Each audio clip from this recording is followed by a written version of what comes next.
Hey guys, it's Tiffany from SuperEasyMath.com. Today's math problem of the day says, which equation is true? Well, for this particular equation, it looks like they're not giving us any variable values. So when I have something like this, I go ahead and just make up some random values and see if what I have works, okay?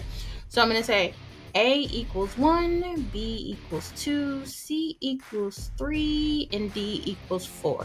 Now I'm going to plug this information into these problems. And just to be clear, these are two separate problems, okay? Here's the first one up here, and here's the second one. That's why it's asking which is true. So when we plug these values in that we just made up, one of them will give us true answers and another one will give us not true. So for the first one, I have A plus B inside parentheses. Let's write that instead with the values that I just made up. So I have 1 plus 2 inside parentheses all over C plus D, or 3 plus 4. Then I want to see if that equals A, which is 1, over C, which is 3, plus B, which is 2, over D, which is 4. Okay, now 1 plus 2 is 3, and 3 plus 4 is 7, and that would equal, well, we got to get a common denominator here, so let's do that. 1/3 plus 2 fours. Well, that's the same thing as 4 12s plus 6 12s, and that equals 10 12s. So this statement is saying 3 7s equals 10 12s.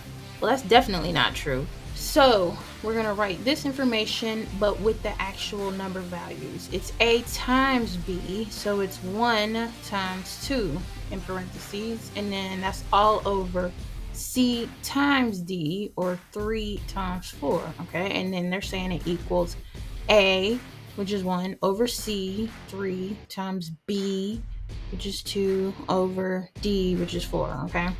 So the first one was adding, and the second one now is multiplying. So 1 times 2 is 2, 3 times 4 is 12. Okay, one thing that's great about this is I don't have to find a common denominator when you're dealing with multiplying fractions. You can just multiply straight across. So 1 times 2 is 2, 3 times 4 is 12, and that's true because 2 over 12 is the same thing as 2 over 12. So which equation is true? The second one. Come back tomorrow to try tomorrow's math problem of the day, but see if you can get it correct on your own first. And don't forget, if you need a live math tutor who you can talk to and ask all the questions you want, head over to SuperEasyMath.com and we'll pair you up with a tutor who's best fit for you.